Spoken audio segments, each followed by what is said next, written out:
RFM Matin. émission bi yeewaa Sénégal. RFM Matin 7h40 ñu dalal sunu gan Ndéme Dieng salaamaaleykum. maaleykum salaam Babacar. yow yaay porte-parole Alliance nationale pour la démocratie di parti bi Aïda Mbodj sanc tey la am juróomi at parti boobu parti boo xam ni mën nañ ko tënk ci wolof bu ñu ko méngaleeg ni mu tudd ci français bu ñu ko tënkee ànd lay tudd waaye nag yéen àndu leen ak kenn loolooy problème bi. jërëjëf Babacar may ma d'abord ma nuyu auditeurs ak auditrices yi nga xam ne ñu ngi ñuy déglu fii ci Sénégal ak bitim réew di jiital ci nuyoo bi aussi la présidente Aïda Mbodj mu nekk présidente Alliance nationale pour la démocratie ànd saxal liggéey di nuyu aussi ñëpp ñi nga xam ne ay militants lañ ci parti boobu nekk Sénégal ak bitim réew di nuyu aussi ñëpp ñi nga xam ne ñu ngi nekk Bambey département de Bambey nekk aussi village de Ceytu. may préciser encore que ni au-delà de ça aussi maa nekk le président des jeunes de l'Alliance nationale pour la démocratie ànd saxal liggéey. waaw ànd googu lañ wax ni yéen tey ji bu ñu leen dee natt ko xool ci langue politique gi àndu leen ak kenn. ànd nañoo kenn ndax ànd nañu ak askan bi ànd saxal liggéey bul fàtte ne c'est un mouvement politique boo xam ne ñu ngi ko taxawaloon en 2013 bi ñu perdre le pouvoir après 2012. ça fait 5 ans aujourd'hui mu jóge ci mouvement politique nekk un parti politique mu ne mouvement boo xam ne aussi dafa amoon implantation au niveau national et international participer ci élection législative 2017 yi ñu génnoon amoon ay investir sur 40 départements sur les 45 départements du Sénégal arrivé 10e bi ñu paree élection législative yi nekkoon un mouvement bu amul benn soutien benn coalition donc tous les partis politiques yi nga xam ne ñoo nekkoon ci kanamam c'était de grandes coalitions wala des partis yoo xam ne def nañ fi ñenn ñi 10 ans 15 ans ñenn ñi 20 ans donc ànd boobu nga xam ni tey c'est un parti politique boo xam ni bi mu nekkee parti ak léegi lee mu mat at nekkoon mouvement boobu ak léegi mu mat 5 ans donc moom la ñu taxawal. fas yéene célébrer anniversaire am bi. waaw tey jii buñ nee sax àndu leen ak kenn waxin la bu ñu sukkandikoo ci li fi mujjee xew ci xew-xew politique. mooy élection présidentielle bi ba mu jotee ñu bëri doon xaar seen njiit Aïda Mbodj am ku mu lëkkalool ci élection yi gannaaw moom mujjul samp ndëndëm ci boobu élection présidentielle ngeen maandu ci looloo tax ñu ne àndu leen ak kenn. d'accord xam nga maanu gi parce que du neutralité du boycott mais participer nañ ci élection yi. élection bi processus la dafa am lu ñu wax lu tax ñu ne ànduñu ak benn candidat dañu nekk équidistant par rapport à tous les candidats parce que dañu nekkoon ci benn processus du parrainage ànd wër le territoire national international sénégalais yi ci àll bi ci diaspora bi fépp ku nekk def loo mën ba ñu am 64 340 parrainage ñu dem déposer ko conseil constitutionnel donc Aïda Mbodj moo nekkoon suñu candidat ñu liggéey am ci benn programme fas yéene ànd ak moom dem ci élection présidentielle yi donc bi ñu demee ba nga xam ne nag suñu candidature dañ ko invalider par un parrainage boo xam ni ñi jàll sax xamuñu lu tax ñu jàll ñi ñu téye xamuñu lu tax ñu téye leen donc boobu parti bi am souveraineté toog def une analyse objective ay candidats ñëw seet si ko bokk na ci le candidat Macky Sall nekk le président de la République du Sénégal bokk na ci le candidat Idrissa Seck bokk na ci le candidat Ousmane Sonko ñëw waxtaan ak moom pour fexe mu ànd ak ñoom jàppale ko ci élection yi nga xam ne ca la ñu jëm Aïda Mbodj nekk koo xam ne démocrate la mu daal di delloowaat baat bi militant yi ak responsable yi ndaxte kenn ku nekk ci région ba nga nekk dañ fa amoon ku ñu fa nekkal koo xam ni moo doon topp parrainage bi moo doon wër ci nit ñi dem ci kër yi wax ak nit ñi bañ jox ko seen signature mu convoqué une assemblée générale à Bambey jox les 14 régions kenn ku nekk wax xalaatam position ci li nga xam ni ñoo ñëw waxtaan si ak ñun ak position bi parti bi war a jël ñu nekk fukki région ak ñeent ku ne joxe sa xalaat muy fukki nit ak ñeenti nit mooy 4 personnes yoo xam ne dañoo nekk dans les instances du parti fukk yi ak ñaar jox ko carte blanche ni ko lépp loo décidé ànd nañ ci ak yow mu delloo baat bi askan bi am ci ñu xam ni jël nañ ay position ni ko buñ sañoon lii ngay def mais bu dul loolu sax loo def ànd nañ ci ñu toog réfléchir mu xool mu ne moom benn dafa mës a défendre la cause féminine parce que c'est un combat de principe parce que depuis 1993 c'est la première fois ñu dem une élection présidentielle amul benn jigéen bu nekk candidat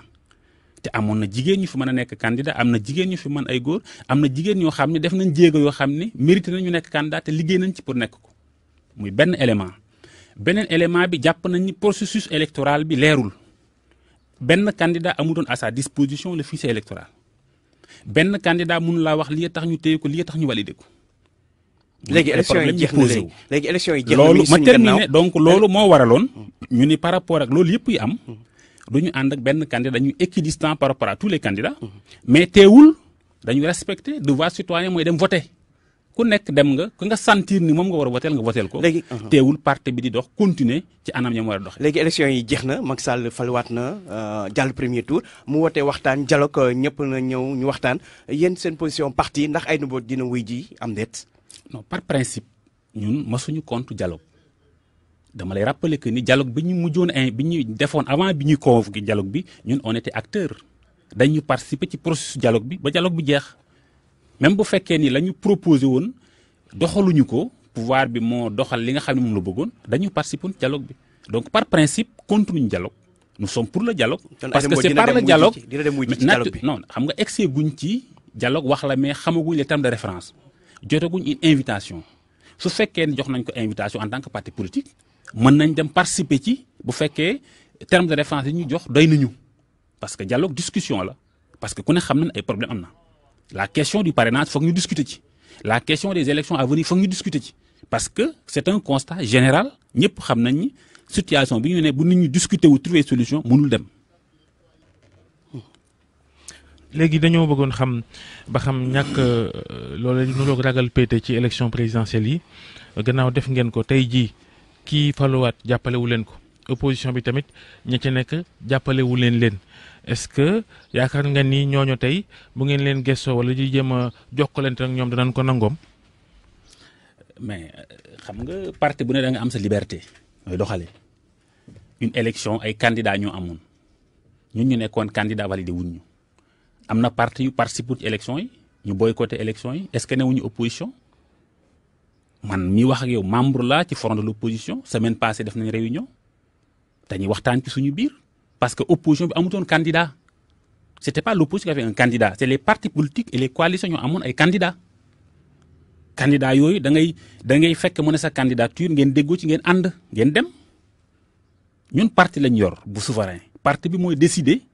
comment andal et comment lui andal. Souverainement, le parti a décidé d'être équidistant par rapport à tous les candidats. Lolo amul ben problème bu mu am suñu digënté ak ñi nga xamné ñom lañ bokkal ku jë politique ji. am na ñoo xam ne dañuy gis ne loolu du taxawaay bu jaadu parce que tamit soit da ngay far fii wala nga far fële surtout que bu fekkee ne da ngeen ne opposition bi ngeen di àndal da ngeen ko war a féete bi dañ ko war a wane ba mu mën sëkk lu ko may ngeen xoolaat seen doxalin. ñun suñu doxalin weesuwul ku ne xam na ne opposition la ñu àndal depuis 2004 2012 ba fi ñuy wax ak yow amul benn combat de principe bu ñu mëne bu ñu nit ëppale bu ñu nit benn parti def lu ñu defut amul benn xeex boo xam ne def nañ ko opposition def na ko te defuñu ko. amul benn ndam boo xam ne aussi opposition am na ko te amuñu ko bul dama lay rappeler que ni ñun en 2014 Aïda moo nekkoon première femme bu jiite liste départementale gagné ko était dans l'opposition gagné la commune de Bambey elle était dans l'opposition c'est dans cette opposition là majoritairement donc problème boobu posé wul parce que si c'est la loi de la majorité l'opposition aussi question de représentation là Aïda Mbodj dafa nekk président conseil départemental gagné commune de Bambey am des conseillers partout au niveau national. yor un parti politique boo xam ne à chaque fois ñu wàccee ko ci conseil départemental ba ndax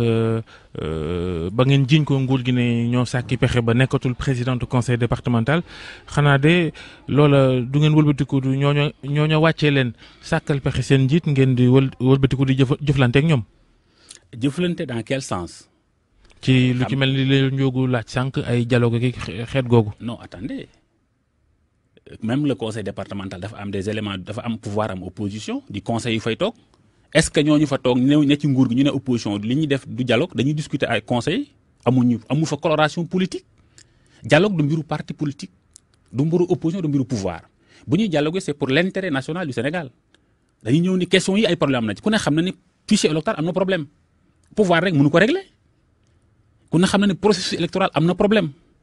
ku ne xam na ne élection yi fi jaar yu bëri am nañ ay problème maintenant toutes ces questions là war nañ mën a toog discuter ji régler ko ku ne xam na y a des questions d'enjeu majeur yoo xam ni des acteurs mën nañ toog waxtaan ci parce que lépp mu ngi dépendre ci la volonté du président de la République parce que moom mooy définir la politique de la nation. laaj bi mooy ndax ànd du mujjee ànd ak Macky Sall dem fekk Macky Sall coow li coow wëraalu li yëpp est-ce que loolu du mujjee foofu. non xam nga bu doon wër 2012 ba léegi ànduñu ak Macky Sall ça fait 7 ans on est dans l'opposition on reste dans l'opposition nous nous battons par des ci principe yi ñu am ak ni ñuy doxalee relation Macky Sall Aïda Mbodj ça ne date pas d'aujourd'hui ci ko xam nga trajectoire politique gu nit tàmbalewul benn période ku ne xam na de 2000 à 2007 dañ doon ànd di liggéey mu nekk ministre de la femme am Macky nekk le premier ministre donc ci dans un gouvernement donné ñu boole par le biais d'Abdoulaye Wade donc relation bu dafa am ba léegi mais dara dindiwu ko bi mu quitté le parti créé parti dañu resté dans le parti bi ñu demee 2012 mu gagné di gouverner dañoo resté dans l'opposition dignement donc pourquoi vouloir non newuñ ci logique bu doon logique boobu 2019 bi mu dem ànd ak moom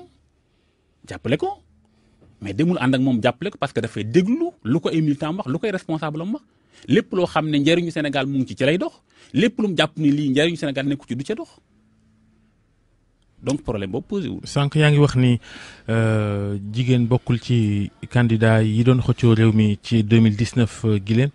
est-ce que yaakaaroo leen ni yéen ñi nekk ci parti boo xam ne ab jigéen moo ko jiite yaakaaroo leen ni Sénégal jigéen ñi daal ba léegi gaa ñi luñ leen neexal du ñuy bëgg ñu jiite dem ca kanam.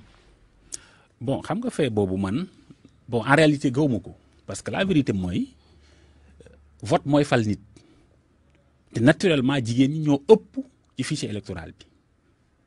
jigéen ñi ñoo ëpp ci fichier électoral bi c'est-à-dire ku ñu àndal nga gagné voté wuñ nit ki parce que jigéen la wala góor la parce que ay dañ ne wut leader boo xam ne rek dafay représenter les femmes parce que ñun ñi ne ci parti nous sommes des jeunes nous sommes des cadres et la plupart des éléments de son parti c'est des jeunes ñu ci bëri ce sont des cadres duñ ay jigéen góor ñee ci ëpp fuuf ci ni ñuy defee te ñi ñuy doxal te ñi ñuy décider et pourtant moom jigéen la donc leadership am bul fàtte ni dafa nekk maire devant ay góor dafa nekk président conseil départemental devant ay góor dafa am aura et estime internationale bi mu am devant ay góor mais jigéen la donc c'est ça la particularité donc war nañ mën faire confiance à Aïda Mbodj en tant que personne mais pas di xool ci genre parce que góor baax na jigéen baax na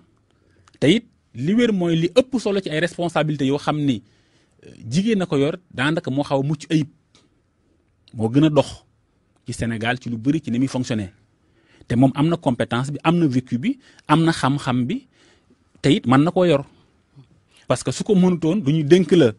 nga nekk dugg ci politique 87 ñu def la adjointe au maire def la premier secrétaire élu conseil régional def la maire def la président conseil départemental ci sa même territoire bi c'est parce que yaa ngi def loo xam ni askan bi ànd nañ ci yaa ngi def loo xam ne nit ñi ñu ngi ci identifié wu yaa ngi def loo xam ne aussi tey képp ku di Sénégal ak foo mën di nekk am na ci fierté parce que néew na luy conférence di am au niveau ci mondial international ci yenn question yoo xam ni duñ ko ci invité boole ko ci mu dem def fa ay panel te pourtant mu ngi opposition te pourtant jigéen la te loolu yëpp daf ko liggéey ba arrivé à ce niveau là. léegi par rapport élection locale yi ñu dëkkmal moom Aïda Mbodj ndax dina samp ndëndam nekk candidate pour jiite conseil départemental nekk président conseil départemental Bambey wala boog jëlaat maire Bambey nekkaat maire bi. xam nga Aïda Mbodj soo ko tuddee première réflexion bi ngay am mooy Bambey soo nee Bambey aussi la première réflexion bi ngay am mooy Aïda Mbodj donc amul aucune élection buy am ci département de Bambey wala commune de Bambey te moom du ca participer soit mu bëgg laaj ko ñu jox ko soit mu bëggal ko nit ànd ak ñoom laaj ko jox ko kooku ànd ak moom liggéey mais li wér te wóor parti politique lañ yor acteur politique lañ gëm lu si leadership local parce que suñu thème bi nga xam ne moom la ñuy def ce soir ci 5e anniversaire de l'Alliance nationale pour la démocratie thème bi mooy femme jeune et leadership local donc mënoo wax loolu nga gëm ko ba pare élection locale am participer woo ci. naturellement xanaa loolu mooy parti bi moom Bambey la yem. non parti bi yemul Bambey mais moom Bambey la dëkk moom mi yore parti bi Bambey mooy fondement am ci fi mu ne mais parti bi yemul Bambey gagné nañ am nañ score yu am solo dans des régions fu mel ni Tambacounda am nañ ko fu mel ni Kolda am nañ ko fu mel ni Kaffrine am nañ ko fu mel ni Touba am nañ ko fu mel ni ci diaspora bi am nañ ko fu mel ni même Koungheul y a beaucoup de départements yoo xam ni élection législative yi génn am nañ fa des résultats très honorables parti bi dafa am des représentants au niveau national wax naa ne la sur les 45 départements dañoo investir sur les 40 départements et que 5 départements yi investir dossier yi mooy yeexoon yegg si kon am nañ maillage boobu c'est un parti boo xam ni même au niveau de la diaspora am nañ fay ay responsable même bu fekkee yàggul dafa nekk ci logique progression ñu ñàll naa la demee mu arrivé au sommet de l'État. thème boobu ngeen choisir ci seen 5e anniversaire u parti nga xam ne ndaje mi tey ci ngoon la fii ci Ndakaaru lu tax ngeen choisir ko est-ce que nekkul ni justement li ñu la doon laaj sànq mooy gone yeeg jigéen ñi li ñu war a am ciw cër ci réew mi dafa des. Effectivement jeunes yi parce que man mi wax yow jeune la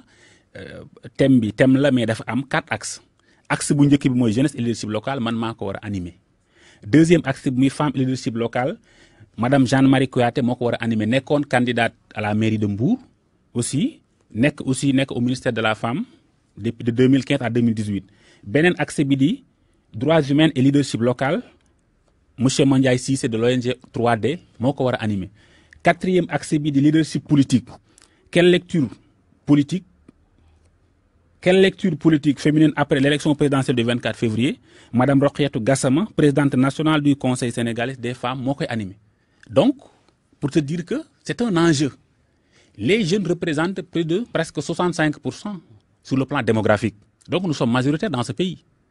et près de 64% du fichier électoral mais il y a moins de 5% des jeunes yu nekk ay élus soit dans les communes soit dans le département soit au niveau national dans les assemblées. Donc il y a une injustice et la démocratie voudrait que la loi de la majorité me gouverne mais prendre compte de la minorité. Les jeunes sont majoritaires mais les jeunes n'ont pas de responsabilité parce que c'est un système qui les empêche d'arriver à ces responsabilités. Tey yëngu ci wàllu politique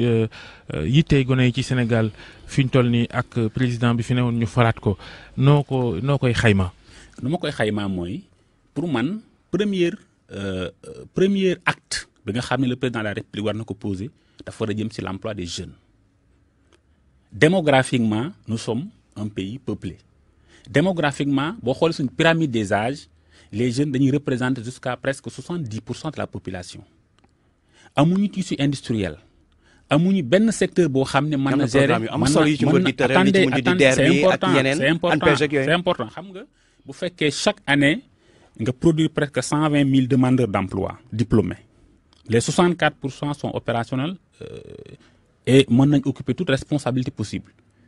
mais amoo capacité chaque année nga jël lu mat 50 000 jeunes dugal leen mënul ne c'est ça le problème c'est-à-dire que le problème de l'emploi des jeunes dafa posé wu c'est un problème réel du seulement Sénégal c'est toute l'Afrique donc suñu gouvernement yi li ñu war a régler mooy comment faire pour régler la question de l'emploi des jeunes boo demee dans les universités ngay gis nit ñi ni ñu toll tu vois les jeunes tu te poses des questions mais ces gens-là qu'est-ce que l'État a prévu pour eux donc d'où la nécessité même du dialogue pour ñu xool nee na dañu joxe 1 million de xëy 1 million de xëy mais dans quel secteur xam nga am na yooyu c'est clair et da ngay net dinaa jox nit ñi ab liggéey dans quel domaine dans quel secteur laa koy def nan laa koy defee tey li nga xam ne mooy possible nga ne le Sénégal dinañ am des ressources pétrolières et gazières ressources yooyu dina permettre ñu am une manne financière donnée nu ñuy def ba xaalis boobu ñu investir ko ci secteur yoo xam ne mën a gérer la question de l'emploi parce que c'est ça la priorité jeunes yi ay jàmbaar lañ ñu ngi lijjanti ñu ngi jéem ñu ngi jàng ñu ngi am seeni diplôme mais amuñu possibilité pour ñu liggéeyee parce que c'est l'emploi qui n'existe pas mais du problème de employabilité moo am parce que emploi boo wax Sénégal rek am nañu ko mën a occuper mais c'est l'emploi même qui n'existe pas donc premier chantier bu président de la République li ma jàpp mooy fexe ba ndaw ñu am xëy. léegi li ñuy jeexalee mooy ginnaaw seen parti ngi màggal juróomi atam parti lu mu fi ñu toll nii opposition ba léegi. parti opposition la c'est un parti de l'opposition et un parti libéral. jërëjëf Ndem Dieng porte-parole Alliance nationale pour la démocratie di parti bi Aïda Mbodj jiite bi màggal 5 ans tey jërëjëf Alaaji Ndiogou Diène gërëm mbokk yi àndandoo ak ñun ci suba ak léegi ci RFM matin ci TFM ak RFM yéen doog jàmm.